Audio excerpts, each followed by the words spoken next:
So with natural hydrogen, you can make the world a better place while making money. And I always say I have a genetic defect. My founder's gene is just oversized. The porous rock and the hydrogen is in this rock. We have identified 7 regions in the world where we expect similar quantities.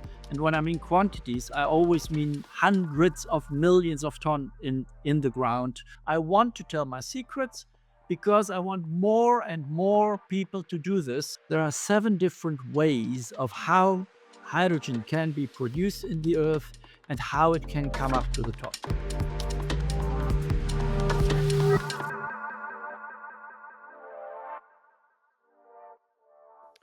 Welcome, Eric Schäfer, to our podcast, The Hydrogen Leader.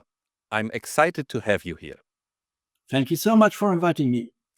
Eric, as you know, this podcast format intends to provide unique insights of top professionals in the hydrogen economy, but also wants to tell untold stories about people, how they got there, and how they became so successful. I know that you are very active in the natural/white hydrogen space, but before we come to that exciting topic, I want to ask you, who is Eric Schäfer?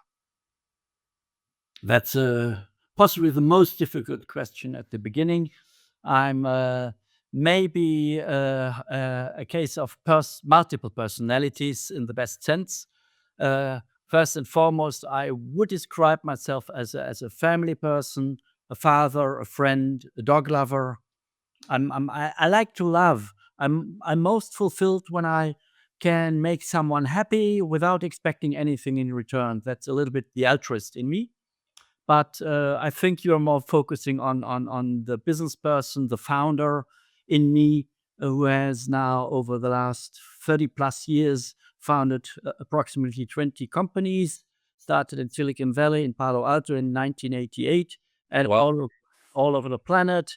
And I always say I have a genetic defect. My founder's gene is just oversized. I love found. I just need to build something, taking something small and turning into something real, into something big.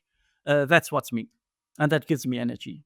Um, Yeah, if I noticed when I first got to learn about you, and I just called you, and you were very approachable. Is this your attitude, that you also listen to new people and their ideas? uh, Definitely, well, deep in my heart, I'm a curious boy, maybe of 13 years of age, just forgetting time and space in whatever I do. If something gets my attention, um, I have only half jokingly say all new businesses I do only with people under 40 years of age because there is a lot of energy, a lot of to take the world out of bounds. People above 40 start to talk about their golf handicaps and later on about their hip handicaps. But no, just joking. But no, not yes, no. But what I mean is, I really love to get in touch with new people, with new ideas, and to be creative and exciting. Today we want to talk also your special engagement in your company, Green Investors. I think you founded the company more than 10 years ago. Um, why did you do that? Were you always passionate to invest into green technologies? You mentioned that you started your career in Palo Alto, which is not so much known for green technologies. Why did you found this company? Yeah. Um, well, at the time in Palo Alto, that was, as I said, in the late 80s, that was even before the internet boom. I always wanted to learn how to found something, have an idea, have an inventor. I'm not an inventor. I always need somebody who has an invention, bringing capital to it, bringing an anchor investor. At the time, it was always either Bill Gates or Larry Ellison from Oracle. We gave them kind of cheap shares just to have them there. Really?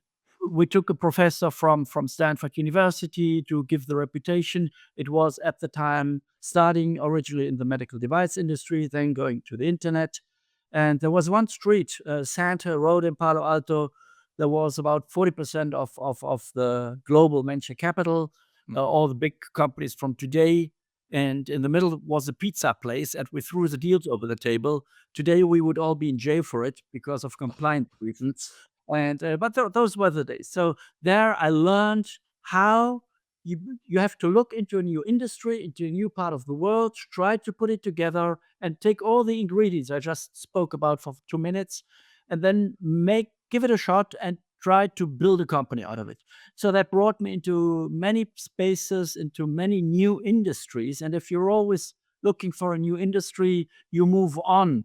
In the late 90s, it was the internet, then it became digitization, it became natural resources in the 2000s. When China came to the world stage, they needed everything. They needed energy, they needed all natural resources. And so that was what brought me at first to natural resources. Yeah. And now to come back to your question, or to lead to your question, was it always that I was green? No. In the 2000s, I had a project in Australia, again, look, China comes, what do they need? They need energy. And we bought a piece of land, and then we made a coal mine out of it, because China needed all this energy, which was coal-fired power plants. And then we built that mine together with Goldman Sachs. We built a railway line. We did all of that. And then in the end, in 2011, we sold it to a stock exchange listed company. Always when I build something, I have to find something new. So therefore, when I'm done, like an architect possibly. Yeah. And and that was in 2009, 10, 11, when I saw all these huge moonscapes that were created in Australia, where all this coal had been taken out, millions of tons every year. And then I said, we shouldn't do this. The nature needed 100 million years to create these resources. We shouldn't take them out of the ground, Yeah. and we just should burn them. CO2 was less in my mind, but it was really that I said, we cannot just in 200-300 years take out what needed 200 million years to be created. And then I turned green. Mhm. That was around 2010. And for the rest of my life, I'm repaying my carbon debt that I retrieved in my during my coal years. Well, I think it's a great journey that you are explaining, because what I get out of it, you have been very international. Now you founded your company in Germany, and probably you are also quite wealthy. So you try to make an impact in green technologies from Germany. And I think this is a great story. And so I'm very excited to see where this leads us. Okay. So I also noticed that you were, if I'm right, one of the first students, or somehow very closely linked to the very famous business school in Germany, WHU, right? So you're an ambassador, right? Still, right? Is that also something that you are passionate about, to give back to students to get a good business education? Oh, definitely. And again, I told you already that I have this genetic defect. So I was in the founders batch of the university. Uh, Usually, in the end of a life, you understand a lot of things. And so today, I'm not surprised that I was in the first student generation. I had to found at this time already something. No, we were really, it was an exciting time. We founded it. If I say we, I was one of 48 students. There was a professor, and then a secretary, and head of the student affairs. So we just started like on a little nutshell, Yeah. and then we said already at that time we're going to make one of the best universities in Europe, on the planet, out of it. And finally, it worked. Yeah. We were so looking back, it's a prize. If my son would ask me, "Hey, there is a new university. Do you think I should go there?" I would say, "No, no, no. Go to something more reputation." But I did what I did, and I'm happy about it. I found it at the end of my graduation. I founded the alumni organization in Praxi, which is now one of the, well, if I say most prominent by all terms of judgment by external people as well in Europe and on the planet, people in all continents, 60 countries. And then I founded the alumni as the foundation, and I'm at the university for about now 30 years in the admission team. I'm a member of the dean's advisory board. That's what brought me the ambassador role in it. And yes, I love to or help organize good education, good business education, because education is the most important resource a country can have. Good Yeah. education. Yeah. Yeah, I listened to a speech recently where somebody said, in our life, we normally meet 10,000 people. And if you can change the life to the better of 10 people, and 3 generations are doing that, it's adding up into millions. And I think you have started many things on a blanket sheet of paper, a university or companies, and it seems that you have changed also the life of quite a lot of people with your engagement. So thank you for that. Um, Now coming to our major topic, which is in the discussion of many people these days, and it's natural slash white hydrogen. Um, First of all, before we ask ourselves, what is white and natural hydrogen? Why can't they agree on one term? Do do we need both? It's confusing, white or natural hydrogen, or is it really the same? I give you a third one. It's geological hydrogen. Okay, And it's all the same. it's all the same. People don't know yet, but it's very new, and it's only like 2 years old. It's much older, and if you go to universities, you find people who are looking into it for 20 more years. But it was always kind of in science and not in kind of business in the business world. So yes, it is the same. It is like you find natural gas in the ground, methane. Uh, then you find now natural hydrogen in the ground. And just is no one ever looked for it. It's unbelievable. So bottom line is, we know green hydrogen to be hydrogen produced from renewable energies. Yes. And I think what you're saying is natural hydrogen slash white hydrogen or what is it?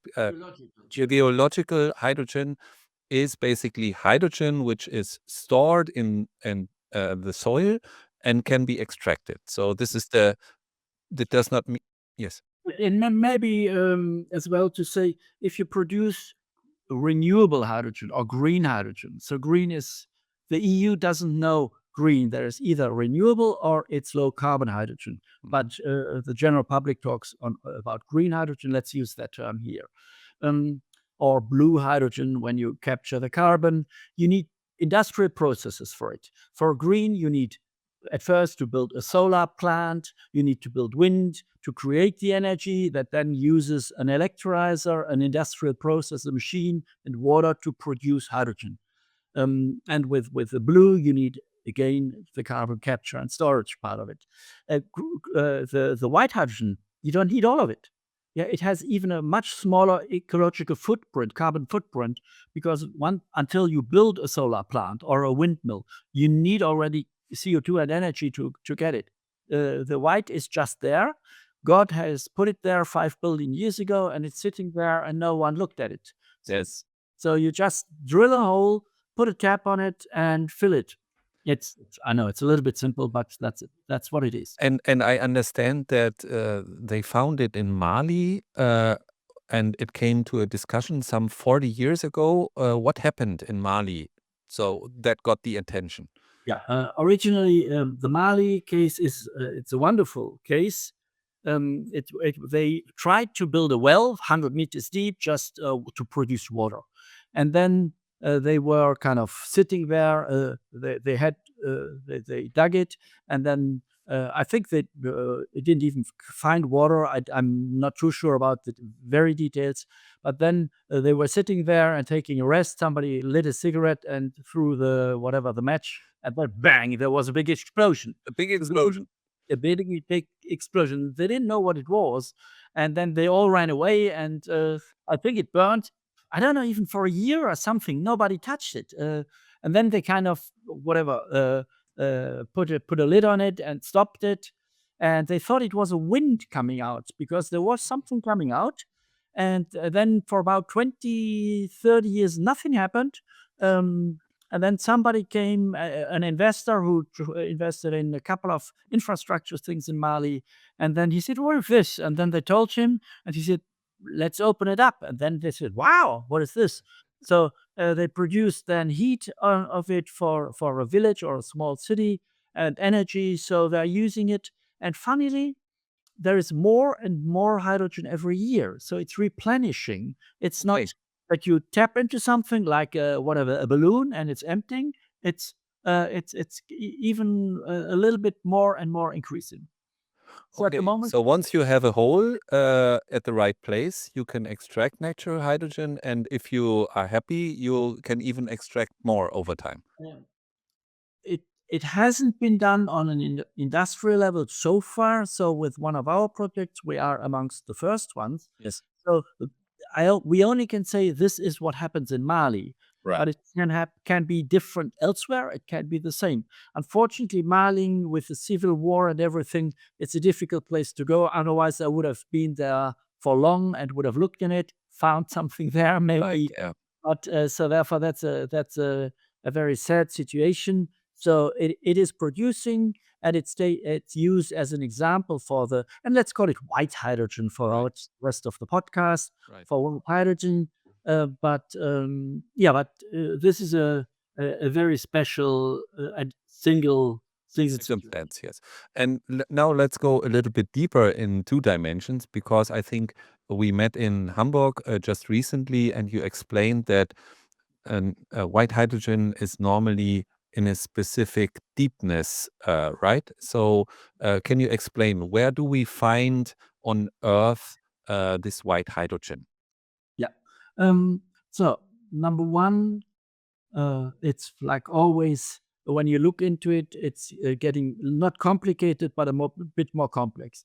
There are 7 different ways of how hydrogen can be produced in the earth and how it can come up to the top. So what we spoke in Hamburg about and what I'm repeating now is the case of our project, which we have in the Middle East, where we have the ultramafic rock. There is it's an iron containing rock, which is a porous rock, and the hydrogen is in this rock encapsulated. So what I'm trying to explain, there is usually this whole layer of rock is in the crust of the earth around 20 kilometers deep, Right. which God, as I said, has put it there. It's sitting there, and no one have ever used it. Now, 20 kilometers deep is too deep to drill. Oil and gas drills 3 to 6 kilometers, so that is the maximum you would drill for. So now there was, when the continents, like the original continent Pangaea, it burst and it came back again. And in this very region we're talking about, the Persian plate of the Earth moved over the Arabic plate. So when two plates crush into one goes up and one goes down. Yes. The one that goes up is all the mountains along Oman, the Northern Emirates.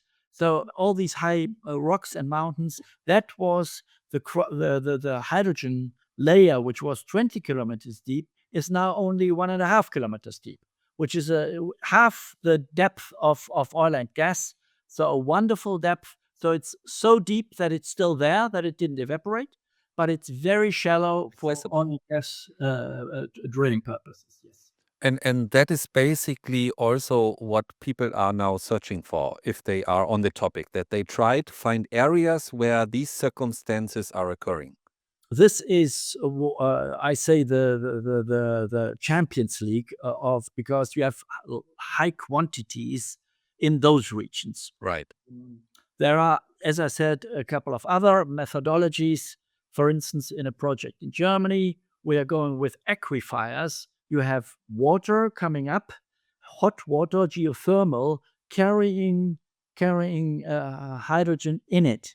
It's in this case, it's a little bit like I have water here, and that's carbon dioxide in it. If I shake it, so then the carbon dioxide is released, and it's the same in that water. There's hydrogen in it, in the middle of the H2O little molecules, and it only comes out when it comes up to the ground. So that's another way how you can produce hydrogen. Right. So therefore, coming back to this one, in the Arabic world, uh, we have identified 7 regions in the world where we expect similar quantities. And when I mean quantities, I always mean hundreds of millions of tons in the ground to produce. Please do me a favor and subscribe to our channel. If you like the content, it helps a lot to grow the channel. Thank you very much. Right. So this is huge, isn't it? And so people speak about a real game changer for the energy transition. Do you also believe that this is a game changer? I definitely do. For a simple reason. To produce a kilogram of hydrogen, the white hydrogen, is less than $1 per kilogram. And that's if I say a fraction.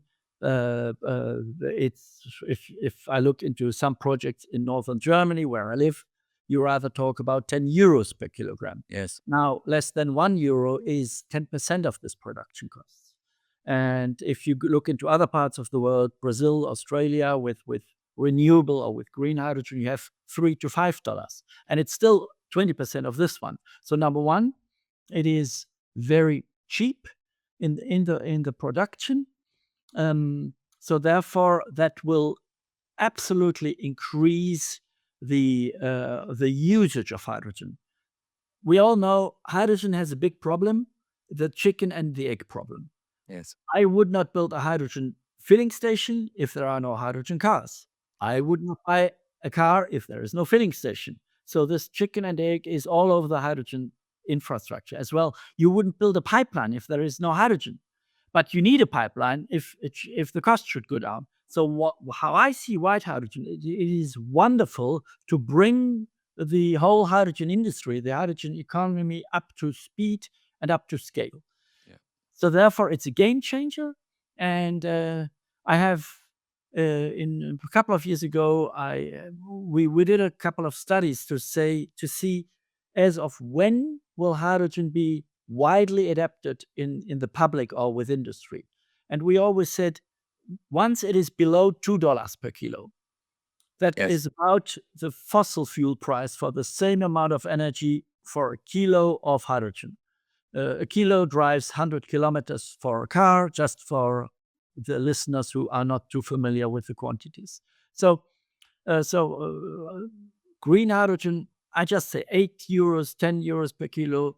Fossil fuel, €2 for about the same amount of energy. Natural hydrogen, €1 Right. or $1. It doesn't really matter. It's about the same dimension. So therefore, that is why I love it. It will not mean once natural hydrogen is produced that the other projects are not necessary anymore. On the opposite, on the contrary, white hydrogen could really be an enabler to get the hydrogen industry going.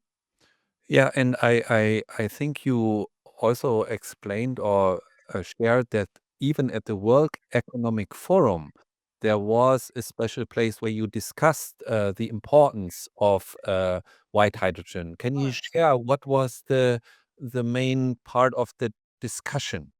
Sure. No, I love the World Economic Forum because when I go there, you said we said it at the start of the podcast. You said kind of you want to have an impact, yes. And if you look at my LinkedIn, it says philanthropist, and I really mean it when I say I want to make the world a better place. And when I go to Davos and see the young kids, I can say in my age, you see all those PowerPoints to show us where we are at the brink of climate catastrophes and everything. You say, when I go home, I say, now everybody must have understood it. Then I go home, 1 year, nothing happens. Yeah. I go the next year, I say, now everybody has understood. So, and then I really felt I need to do something. And this year we had good panels and conversations about natural hydrogen. And it was unbelievable interest there because, when I'm a philanthropist and I love to make the world a better place. I'm a serial founder and a business person and I love to make money. So with natural hydrogen, you can make the world a better place while making money. For me, it's the dream. Yeah, and that probably got you interested, right? That you saw this opportunity. Well, yes. And I personally think, even though I'm not an expert on white hydrogen, I think the beauty of it is, as you explained, if you drill a hole at the right place, you have a limited amount of capex that you need. But once the hole is there, the flow of the hydrogen will be for a very long period of time.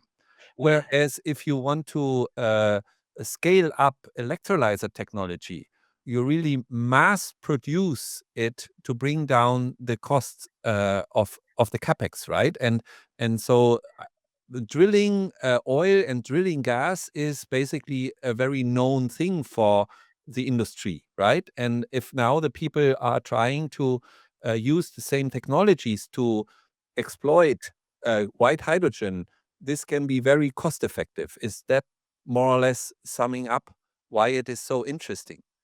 Yes, let me try to bring a little bit of color to this. It's absolutely on spot what you say. Number one, um, it's this. I always call this rock. It's a little bit like a kitchen sponge. So when you drill a hole in the middle, if you blow in here, it will blow at the other side as well, uh, but not forever. So and it's like with oil and gas as well. They drill several wells, and then one does not have any pressure at all. One brings for 7 years the full capacity and all of it. So before I looked into this, I always thought when you look for natural gas, there is a big gas bubble in the ground. You tap it and then it flows for 10, 20, 50 years. No, I learned that a lot of this is as well in this porous rocks where you sometimes have to, like with hydrogen as well, even make it flow. So therefore, it's very similar to it. The drill holes are different. Hydrogen is a very small molecule, so you need Teflon valves and another compressor. So it's more like carbon capture and storage drilling. This is very similar to hydrogen drilling than the pure oil and natural gas drilling.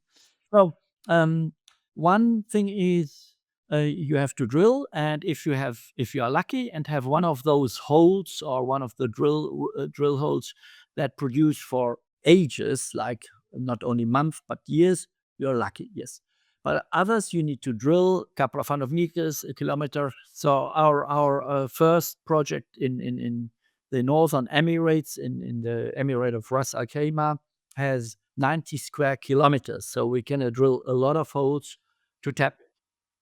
Um, the good thing about this very rock is the following. Björn, if we don't find hydrogen, we can use the same hole to press CO2 in it, and the CO2 is then mineralized, crystallized. So the O2, the oxygen is released, and the carbon is gone. It's a solid material, a carbonate then, like limestone. So therefore, the point is, if we don't find hydrogen in a hole, we still can use our business line 2 to make carbon capture, which makes even the project carbon negative, not only carbon neutral. Yeah, so bottom line, you go for a white hydrogen, but if you don't find the expected quantities, you can still use the efforts in another way and be economically viable, that the investment is not lost, right? I call it a natural hedge, and that is something what we're totally excited about. Yes. Yeah, yeah, investors will love to hear that because they also want a plan B, right? So, Well, on securities, we might get to that subject a little bit later in the call, but one big problem with hydrogen projects is uh, you need money, but at the beginning, it's like it's so you need all the money up front, and then you have kind of free energy. The sun doesn't charge, the wind doesn't charge, but you need all the money up front. But the market is not there yet, so there is uncertainty about quantities, about prices. So therefore, bankers and financiers don't like it. So the good thing about such a project I'm just talking about is I don't know as well where the price of hydrogen will go. If I produce for $1, I'm more happy than if I produce for $10. If the price at the end is $5, so that is one thing. But then there are people who say, "Well, it has never been done. How do we know that it will flow at all? If not, okay, then we use the holes for sequestering CO2. So therefore, that is what I really love about it, so that we don't have to wait and another study and another study. I'm a person who I say do it, then fix it. And I need to do something, as I said already earlier. So therefore, that is a wonderful combination. Okay. And so are there any regulatory challenges that you are facing? Because I could believe that it might be easier in certain regions of the world to drill a hole with this attitude of Eric, let's do it. Whereas in other regions, there might be many regulations that you first need to comply with, and even to start with, right? What is the situation on the regulatory front? Yeah, absolutely. There are places in the world where you just can drill a hole, but you possibly would not want to be in those countries, just because you want as well to have a stable situation as a stable, not only government, but things like this. But there are obviously countries which are very fast in adapting new technologies and regulation. For instance, in our case, in the UAE, it's 7 Emirates. We are in the northernmost emirate. We are directly dealing with the palace, which is directly tied to the petroleum authority. Funnily, it's the petroleum authority, gas and petroleum authority. As white hydrogen is so new, there is no own body for it. We're dealing with REC Gas, the Ras Al Khaimah gas company, and obviously with the politicians. So they have changed the regulation very fast, like you very often see in the Middle East, old decision makers fast, and that is a wonderful country to start with. Um, we have then our next stop is Oman, the same mountain, another country there as well, with a lot of business activity around the hydrogen space, is as well a country which openly embraces these new technologies. If you look, for instance, to Australia, it's very open. America is very open. Nebraska, Kansas, there is a lot of things happening. And I don't know how long we will stay with that subject, but I'd love to share a little bit of things that are happening there. So therefore, the usual suspects are fast: America, Australia. Yeah. If you go to Europe, yes, it is not even yet known. It didn't make it into the new coalition agreement in Germany. We even tried to support this, but it's so new that now it has to go through certain layers. Even in Germany, we have the law, the Bundesbergbaugesetz. They don't know what to do with it, Yeah. because it's not a solid, it's not a rock that with Yeah. which is like mining. It's a gas, and so far, but you drill for it. There is a lot of administrative red tape at the moment. I just can hope that everybody understands. Hey, even in Europe, in Germany, we are sitting on a wealth of energy, sustainability, of energy independence, and all of it. My personal feeling is it will be, although it's still very unknown, it will go fast. I hope for. Okay. Hopefully. Uh-huh.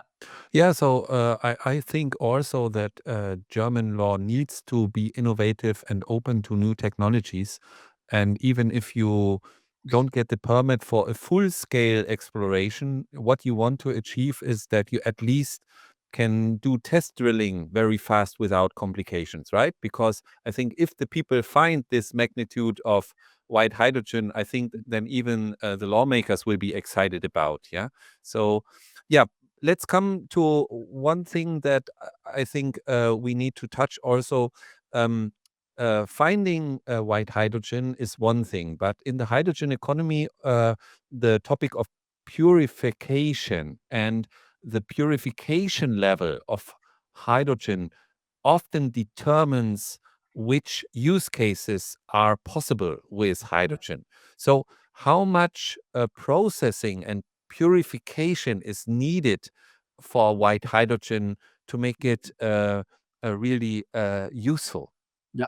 It's surprisingly pure, up 90+%.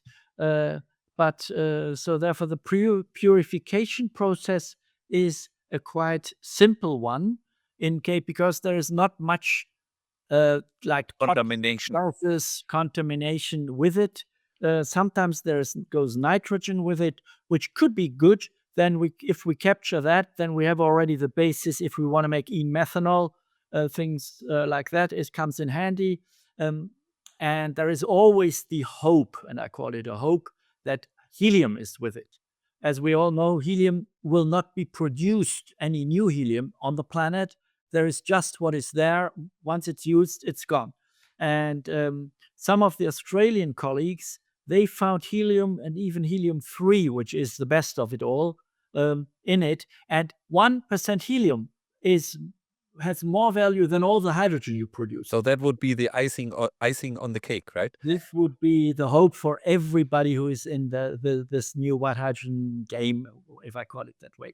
Now, so therefore, coming back to the concrete questions about purification, it's no complicated process. And then the question is what you use it for, then the product. If you use it to produce, for instance, eSAF or whatever, you don't even need this high purity. So if you obviously need it in combustion engines, you need the 99 point something. When I say the $1 per kilogram, we already allowed for the purification. So it comes out at 60 cents per kilogram. So therefore, we have a little bit of a buffer already that to make it to an industrial quality. Yeah, that's amazing. Yeah, so before we come to the actual expectations when the white hydrogen will actually come to market, because I understand it's still early on. A lot of is going on, but it's even taking longer to deliver it to the markets. Let's talk about the specific projects in more detail, where you are involved and what we have learned from recent news coverage. So I understand that one of your biggest project is in the Emirates. And there you have this special stone that is delivering the white hydrogen. So what is the purpose of this project, and how do you really approach it? And in which phase are you with this project? Sure, thank you. No, it's 4 founders, original founders who have looked into it. They all claim, or two of the 4 founders, 2 business people, a finance guy and a serial founder himself, sold a couple of companies, built a couple of companies, and 2 are from the oil and gas space.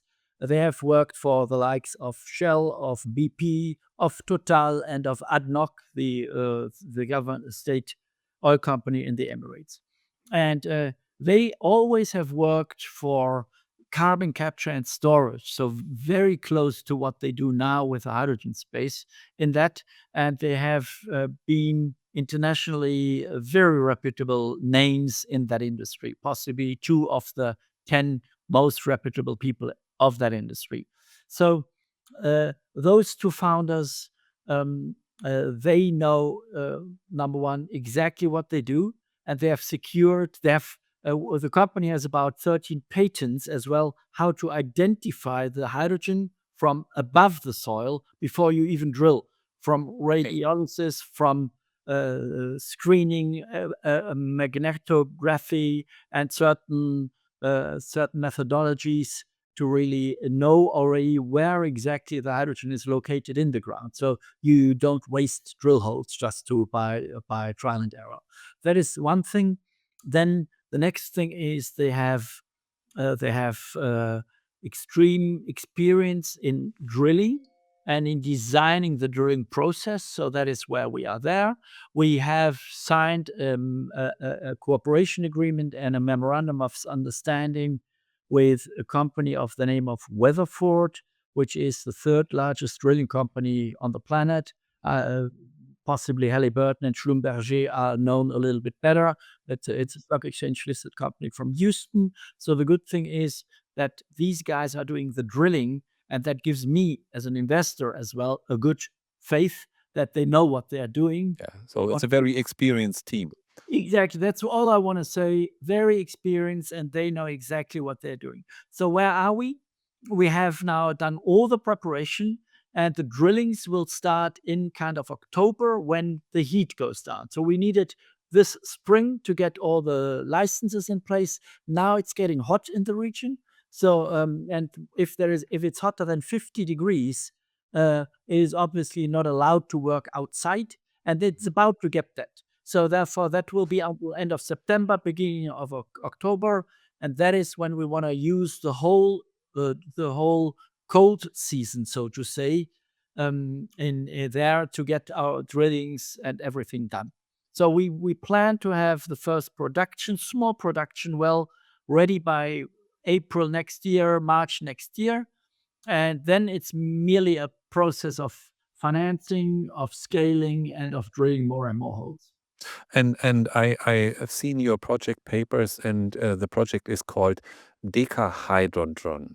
Why do you call it that way? Is So, guys, there is the Decahydron. The original founder is French, and it's a Decahydron is like a 10-sided object. okay? Like it's a triangle, a quadrangle. There's a Decahydron, and so therefore that is where it came. And Deca stands as well a little bit for decarbonization, and Hydron for hydrogen. So Yeah. therefore, it was a little bit of a game name.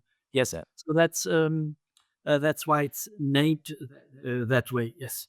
So I find it quite extraordinary that you say that you need to wait for winter to start working, because we always talk about climate change, right? And we have seen climate temperatures rising up, and I think we here in Germany will never get probably temperatures of 50 degrees, but this is the case in the United Arab Emirates, right? It's Yeah. crazy. And I tell you, it's not allowed to work for on whatever construction sites if the temperatures are above 50 degrees. You can imagine, have a look if you want at the internet, how often they officially record 49.5 degrees Okay. as the maximum temperature of the day. So I say it with a little smile, but it is very much going into that direction.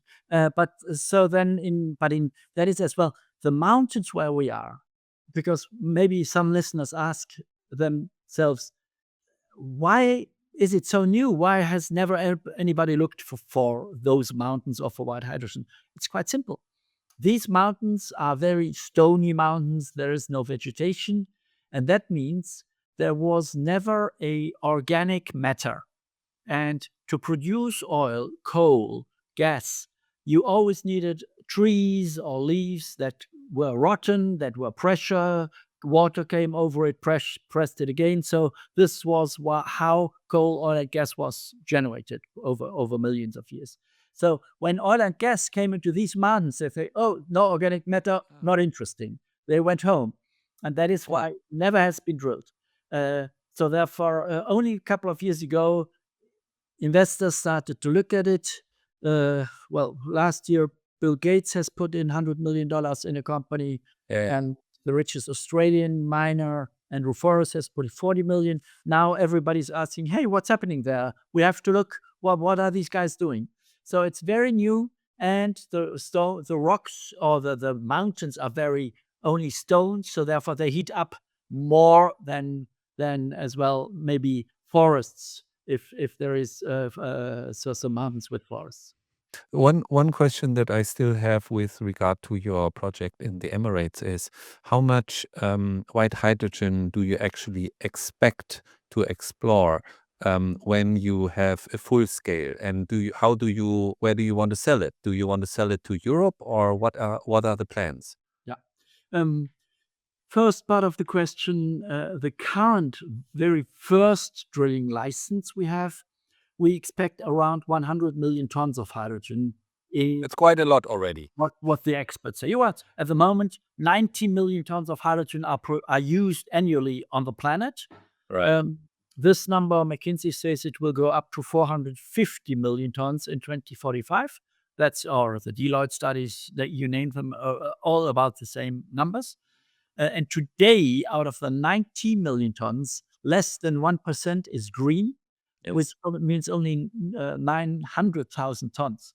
So, with this amount, which we have in our very first exploration license, we already could produce a little bit of green hydrogen to serve as well internationally.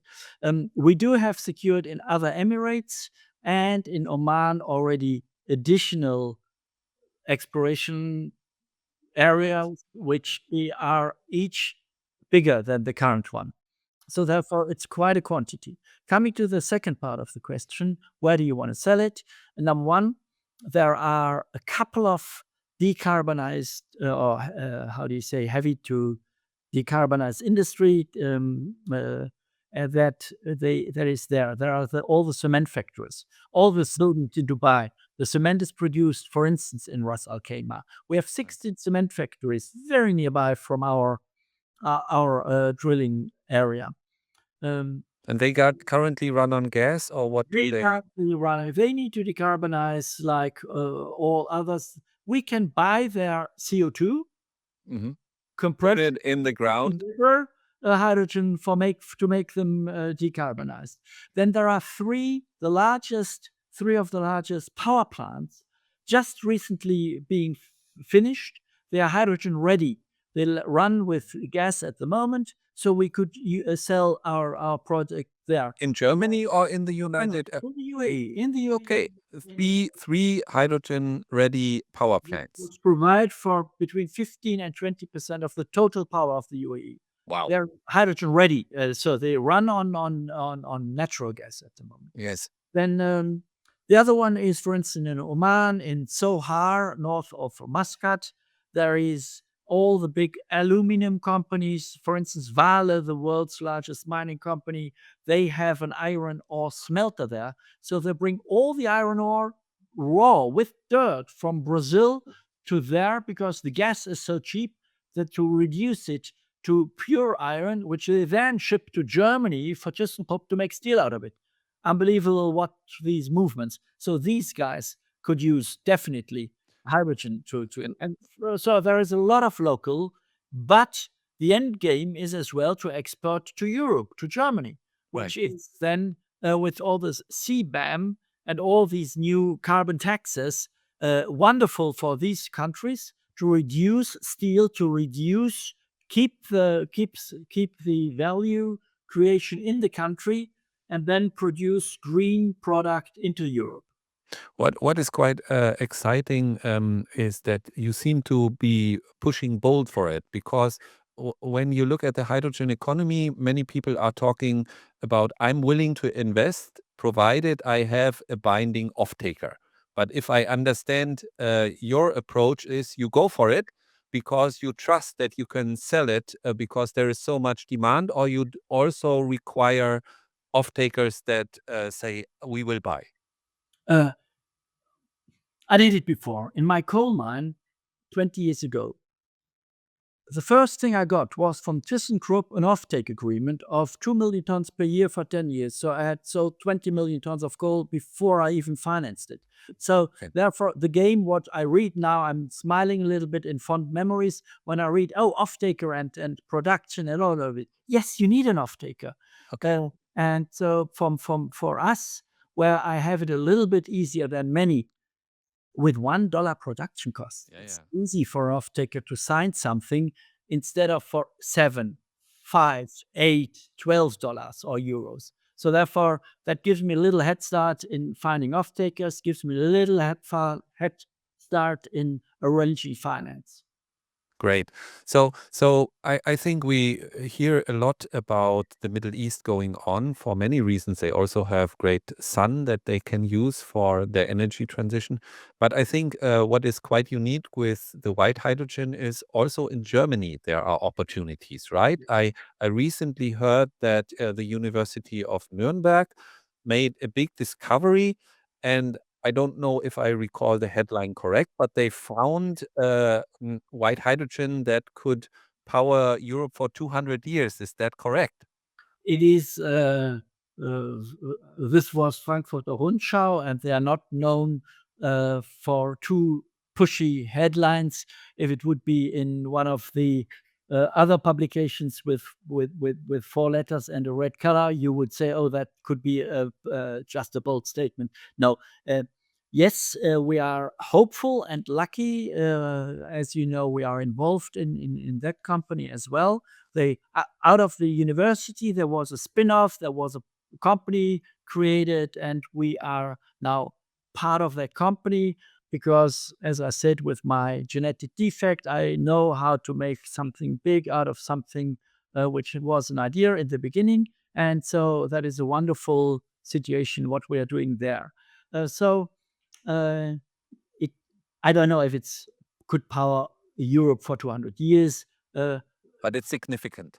it is significant, and it's a different situation from what we just talked about for the last 10 minutes or 30 minutes, maybe even. Um, no, but what is there? We find hydrogen in aquifers, and that we use the geothermal heat. It's hot water, so we can already use the hot water for local community heating plants and just to use that energy. So the hydrogen comes with it, and that is for a normal municipality, say a small town in the region, to have a hydrogen filling station, um, to power the local um, waste company and all of this. So it's not these hundreds of millions of ton at one place, but smaller drill holes, not so deep, not so expensive, but many of them, and then producing in a kind of in a local situation, produce hot water, renewable energy by itself, and add the hydrogen layer on it. So therefore, that's more. It's So the complete package what society needs. yes, Have it's a package, and especially in Bavaria, which is not far away from the northern German wind and solar panels, to have a local source of energy is wonderful. It is a Rheingraben. It goes to the border of France, and at the moment it's north of Bayreuth in this region where we expect the best sources of this sort of hydrogen. and this is in which phase? Are you still in discovery mode, or are you already locked in and going for it? Well, we are. You mean we as a company, or if the company is owned? Yeah, whether you made the decision to really go for the exploration or No, no, that is done. Just it's a timing issue. You need to do. We need to do one step after the other, Yes. and this is it's nothing where we will produce next year. So therefore, we have the head start in Germany. I'm pretty sure, and that is it's a wonderful team, extremely knowledgeable people, a great team around the founders. So we really loved it in the first minute. We are in talks for long, and so therefore that is what I really love as well, to have as well than the scientific expertise and experience tied to the entrepreneurial spirit that we bring in. Yeah, I think we can probably go on many ways. So we also have seen a big discovery in France, where they were very passionate about the amount of white hydrogen that they potentially can get. You have mentioned the investment of Bill Gates via Breakthrough Energies. I think this is one of the famous startups, Coloma, where they invested together with Kawasaki Heavy Industries, as I think, and this says something, right? So we see that international players are now approaching this space. It's good that you are doing this in Germany as well, but I feel that we might be coming again in the situation that we are left behind because the others are simply faster. And we should avoid this because this seems to be a big opportunity to become, at least in parts, energy independent in Germany and in Europe. Yeah. Well, let me try to stay. There were three questions in this one. One talk about France. Yes, they found. We've been at the Natural Hydrogen Conference in HNET in November in Paris, where the global, call it elite of natural hydrogen came together, and it's now really beginning to be an industry in itself. And they I learned a little bit of what they're doing. They have found hydrogen in the Pyrenees, down in between France and Spain, and in the Ardennes, so between Germany and France. Both, one is, I think, 14 kilometers deep, the other one 12 kilometers deep. So it's the same. It's a little bit deeper. It's not 1.5 kilometers like Yeah. in the Emirates, but 12.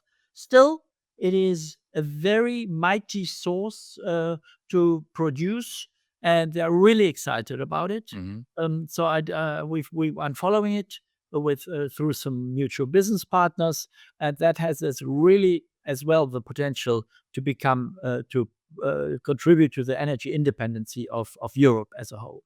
Um, the next point is with when you say Coloma, which is a company which is in Kansas and Nebraska. Again, America, America, America. Yes, they found it as well. And in America, it's a little bit like the gold rush in Klondike 150 years ago. At the moment, it's a land grab play. So people know, oh, there could be white hydrogen. They just reserve the rights, and then they sit on it, like you did in 1850 in Klondike. Um, so people just they didn't open a mine directly. They just Okay. heard the claims, and then came all the little people around it, the people who produced shovels and trucks and blue jeans and run the saloon or whatever. So they made the first money, and then came the big boys to dig for gold. And it's a little bit here as well. So there is a lot of noise in America about this sort of hydrogen. Again, a different way of extracting hydrogen. We know that America has no problem with fracking, which Europe does. So they have certain layers of hydrogen in the ground where what they call to do micro cracking, not fracking, but cracking. So Right. in my picture, I'm not a technical person.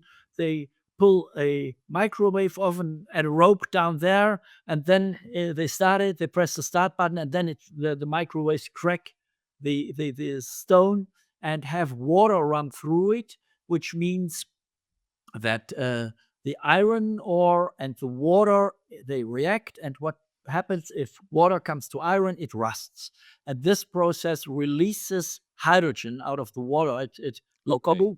the H2O, the O is bound to the iron and makes out of Fe, FeO, or FeO, Fe2O3, which is iron ore, the chemical formula, and H2 is released. So they initiate this process. But again, Right. that's a different story from what we do in the Emirates, a different story from what we do in here. But it's a big, big business, and many people are just jumping on it after breakthrough energy, after other big boys have done it. And it's no wonder that the Japanese trading houses look into it. They know exactly it's going to come, and they are very smart and secure a small shareholding just to be, once it's up and running, to have offtake and to be in it. We had in Australia at my time, we had in every single mine there was a small shareholding of Marubeni, Mitsubishi, Sumitomo, and you name them. They're very, very smart, and they do this the same here in the new hydrogen industry. Now, there were two questions left in your package. One was, what should we do in Europe, or are we left out again? Uh, no, because we are doing it. Joke. But, Okay. but uh, no, it's Germany has not done drilling for long. We had coal mines, but then we got rid of it, and so therefore it's a little bit of coincidence that I have been involved in coal mining. I'm still a member of the Deutsche Auslandsbergbauvereinigung, the association of miners abroad. So it's a small group, slowly aging group, where we look into mining activities. So therefore, in other parts of the world where there is more mining and drilling activity, they are just closer to the subject. Mm. So we need to reassess now drilling doesn't mean, oh, bad like coal or bad like oil. Yeah. Great, because it's clean. It's even less invasive than green energy, because you don't need to have the rare earth or the batteries or the wind poles and everything before you can produce hydrogen. But it is there, and you just need one hole and can produce it. So therefore, that's a shift of mind. And I would love, one reason why I'm so glad about you having me here in that podcast is I want to be an ambassador for everything, and I'm openly sharing what I do. Other business people possibly would not, because they say, no, no, no, I make the business, I don't tell my secrets. I want to tell my secrets because I want more and more people to do this. I have no fear that I'm losing business. We're all winning business if the world gets cleaner, if it's more hydrogen, and if we can do it. So there, I encourage everybody to reach out to me as well, not necessarily for only business purposes, but to make the case for this hydrogen. So Yeah, and I think this is an emerging industry, and if we are successful and work together, it will be pretty big, and then everybody has enough space to breathe, right? So I want to touch upon also again our oil and gas giants that I also understand are now getting involved in this. And you told me that they at the beginning were not really interested to that, but now that they see this wave of investments, they also start to get interested. Is it the interest to lobby against it, or are they interested to invest? uh, all of it. Okay. And in the beginning, they hated it because hydrogen was the enemy. Hydrogen is green, and they are against fossil fuels. So they said, "Oh, what is hydrogen? No, no, no, no, we don't want to touch it." Um, Funnily, the other side didn't look. The green energy world didn't look into drilling for hydrogen, because for my friends in the renewable energy space, solar, wind, electrolyzer hydrogen, they said, no, no, no, drilling is oil and gas, it's evil. So they don't talk to each other. It's just a little bit, we both sides were living a little bit in kind of in silos. And this is changing rapidly. So the oil and gas industry begins to understand, wait a minute, if we drill a hole, if the gas that comes out is called natural gas, or whether the gas is called hydrogen, it's drill a hole and get it out. Yeah. So, therefore, they are beginning to open up. We've had approaches from them, and I'm just talking now a little bit halfway confidential. So we have been approached by some large mining companies, by the venture arms of the mining giants, by early oil and gas people, which say, hey, can we get a stake in your company, put in a couple of $1 million just to sit at the table? You'll never know if these strategic investors want to sit there to, as you said, get market intelligence and then want to lobby against you, or whether they are really interested and open To expand it. Yeah. expand it. Today, in these 3 to 5 years now, in the mid of the 2020s, hydrogen majors will be born, which will reach globally. It's a little bit in the 1920s, there was the oil and gas, the Exxons, the Shells, the PPs were grown and born to really become majors. Now, hydrogen majors will be born and founded. If they are fast and if they raise enough money, it's still, as I said, it's still early days, and it's never been done. So I'm already putting it as if it's a done deal. No, we have to do step by step everything. But then I say there could be really great opportunities. If the people don't pick the opportunities, then earlier or later, the oil and gas big boys or the miners will come and say, "Hey, that's that's for us," and then they will buy into it, and then they possibly might just have again their monopoly, but in another space. Yeah, so let's hope for the best, because I think, as you mentioned, the oil and gas industry also was created with the help of politicians. And I think this, what you're saying is this is an investment opportunity anybody can pick, and you don't need politicians for this to make a business. You need good regulation to allow you to test your business case. But even if you are not successful, you drill a hole for other purposes that can also be good, right? Yeah. So now looking a little bit forward, I think you are now having this investor vehicle, or your company, Green Investors, but I realized that you're also involved in a hydrogen fund called Senko, where you try to address also not only related to natural hydrogen, um, the risk gap that we are currently facing, because you mentioned this chicken and egg problem, but ordinary financing still does not work. And can you explain what is this Senko about, and what is the unique idea about this financing? Sure, sure. No, no, happy. Wonderful. Thank you very much for this question. Um, Before I answer it, let me just finish up on the natural hydrogen space, um, because I believe we need a strong voice to make sure that natural hydrogen is seen in Europe as well as an extraordinary opportunity. Myself, I'm involved in Hydrogen Europe, the European organization out of Brussels, with Yorgo Chatzimarkakis as its president.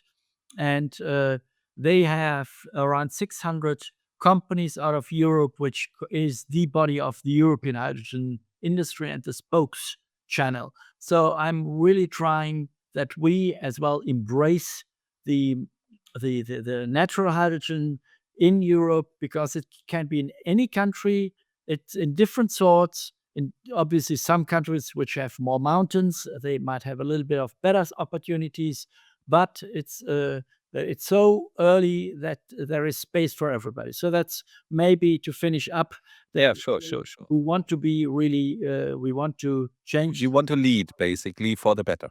Exactly. So coming to Senko, Senko is what we call a private equity fund. So the target fund size is 500 million euros.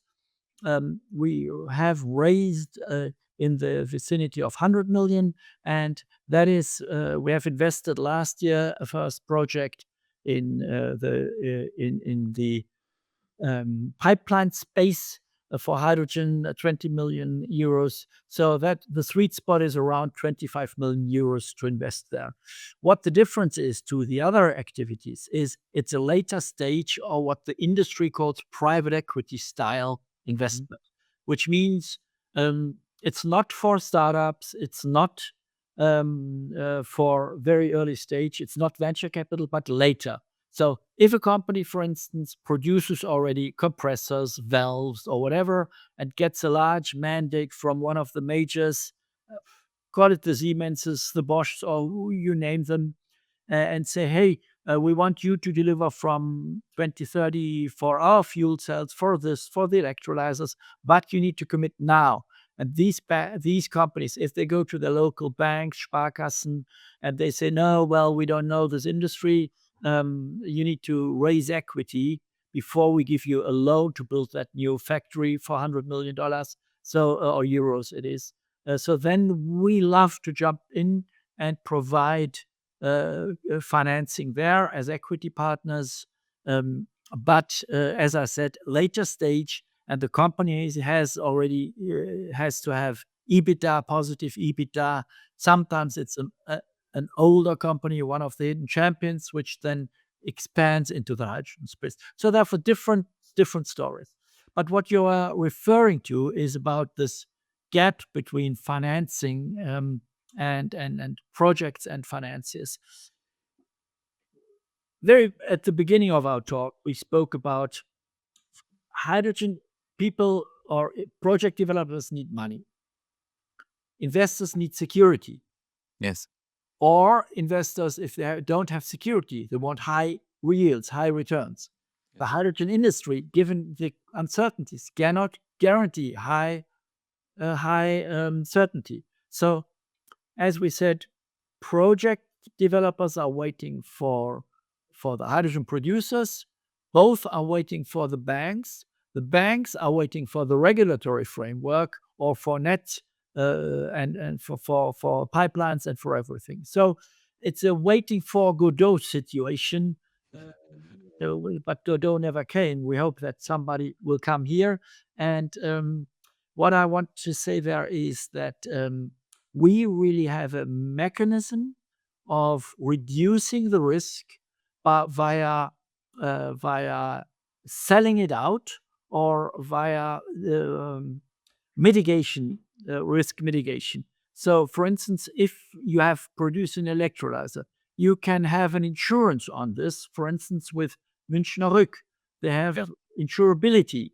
So, if then Münchner Rück takes the insurance of that this type of electrolyzer produces as it promised, then the investor is already a little bit safer because if it doesn't perform, then Münchner Rück will pay. So we have all sorts of avenues to increase the bankability, the financeability, the insurability, to reduce the gap between the project risks out of the bank views and the financing needs of the project. And then when those companies like Hintco or H2 Global, those companies which then take a gap of the price tag. So all of this together builds then the beginning of the hydrogen industry, what is desperately needed if we want to make Germany carbon free or carbon neutral in 2045. Okay, so bottom line is it's an a concept where investors or where companies can go, and you have the partners to reduce the risks that are normally hard to reduce with a single partner, right? It's And I do this for 30 odd years. When I started, I was your age, and I was just trying to build projects. And then I ran into investors, and they said, "Oh, Eric, come back when this is ready. When this is," I said, "No, exactly. I don't come back because then I don't need you anymore." So I needed to learn my way. And over 30 years, I built a network of investors, of banks, of finances from New York via Zurich, from London to Singapore, you name it. And now this is where I can base upon that we have now when I speak to a young startup, when we speak to companies, we know already what the investors will ask for. So we are a little bit of a translator even to understand what does an investor need and what would the project need to provide to make it interesting. It's not that investors are greedy, but if investors can make good money on, say, a solar plant or a wind farm, and hydrogen delivers only 2 percentage points more, but has 20% more risk, why should they do it? They are acting very, very rational. Rational, yeah. We are just helping to kind of make this risk mitigation and then reduce the risk of the project. We reduce the returns because every single risk mitigation costs a little bit, but only a little bit. And investors, they can cope with bad news, but they hate surprises. So we want to eliminate surprises so that everyone knows what they are doing when they sign the contract and put in money. So this is great, Eric. So I got to know you only recently, but I think our listeners will surely understand that you are a very curious person. Still, after 30 years, building new companies, getting into new investments to change the world. So, what are your plans for the future? You want to be the leader in the white hydrogen space, or what is your target? What do you want to achieve? I, I want to. I'm a reader. I read ancient philosophy and modern thinkers, and out of them, I'm trying to extract something for me to live a balanced life, and at least in theory. No, but I'm not so much that I say I want to be the richest person on the cemetery. That's not what my aim is. I want to do something. Yes, you said I'm still founding. I always thought when I'm turned 50, now I'm disclosing that I'm older than 50. When I turned 50, I thought, whatever, I don't want to found anything more. I just take what I have, enjoy life. But the opposite happens. It's always more fun, especially given today's opportunities. That it's so exciting and working with young people and trying to get this done.